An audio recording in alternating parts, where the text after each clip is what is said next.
Here we go again. The Acolyte actress Amanda Stenberg claims the world of fantasy and sci-fi hasn't felt like a safe space always for people of color. Where have we heard this again? Oh, that's right, when they were promoting Obi-Wan Kenobi. This is just another way that they're going to try and paint their own show as a victim status when it turns out to be a complete and utter dud. But this is what actress Amanda Stenberg had to say during an appearance on Entertainment Weekly's Dagobah Dispatch that appeared to have been recorded back in April at Star Wars Celebration. She appeared alongside the series creator and showrunner Leslie Headland, as well as fellow actor Lee Jung-jae. They were asked what it's like for all of you to watch this franchise go from A New Hope in 1977, not exactly a bastion of diversity and inclusion, to working with this cast now on The Acolyte. Stenberg responded first, saying, well, I think this day has been really exciting in general because you see the progress that Star Wars is making across the board in all the streaming and all of the series. She continued saying, I think that when it comes to the world of fantasy and sci-fi in general, it hasn't felt like a safe space always for people of color, and it's been a world that I've always deeply loved and been invested in. So to be in any way, shape, or form a part of the wave that is ushering in inclusion and safety for black nerds, it's like my dream come true, she concluded. I mean, where has she been? I mean, looks like she's clearly younger than 30. I don't know what her age is, but I'm pretty sure that there's been plenty of fantasy and science fiction with lots of people of all different backgrounds, and they've had various different roles. They've been villains, they've been heroes, they've been supporting cast, they've been main characters. This is just a tired narrative that Lucasfilm rolls out in order to play prevent defense when they already know that the movie is going, or the movie or the television show is going to be a massive bust, and that's what this looks like it is going to be. And unfortunately, it's almost like a chicken or the egg, right?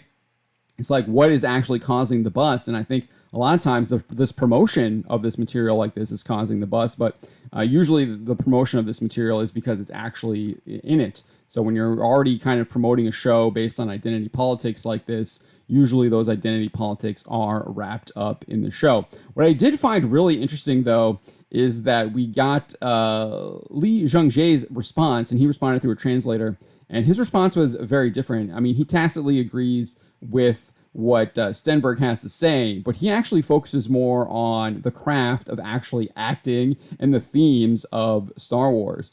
He says, yes, so that's right, agree with Amanda. In Star Wars back in the day, I thought it was just a cool film full of surprises. Now, as an older person, I realize the topics that they talk about are much deeper than what's perceived. And actually working on the project, I understand more on the themes and topics that they talk about. And I really get to explore the emotions, and I want to express the themes and the topics very well. So in portraying this, I want to do it well. He then relayed, on the first day of set, I felt really excited going in. But day by day, as we go deep into the shooting, I had this responsibility that I really want to do this well. And I focus and concentrate on how I can do this better. So it's not just fun, but it's still exciting. And Amanda and the other cast members and the director, we talk about how we can portray and relay the diverse emotions better, and also talk about diversity. So all the feels, yes, he concluded. So I don't know if he actually understood the question, if it was properly translated to him, or if he understands kind of the dynamic here in the West, in the United States, about like what they mean by this diversity stuff, because he does say like diverse emotions and stuff like that. But I just kind of love his answer in contrast to hers, because he basically is like, I'm all about the craft. I want to like do deeper into the themes of the show.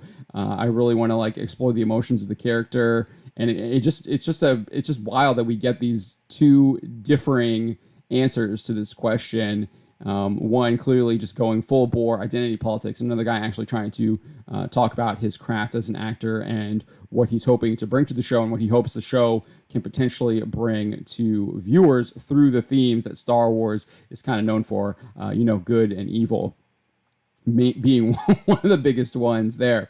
So, he's probably the outlier, and it probably has to do with the fact that he is not American. He's not probably embedded in Western culture, and he's from over there. I assume he's from Korea, potentially. I'm not sure. I'd have to double check that, but it is a tale of two cities right there, right? Two actors, and but I do think Stenberg's comments, to reiterate, it is part of the narrative, the shield that they're trying to deploy to protect them from the absolute bomb disaster the show is going to be.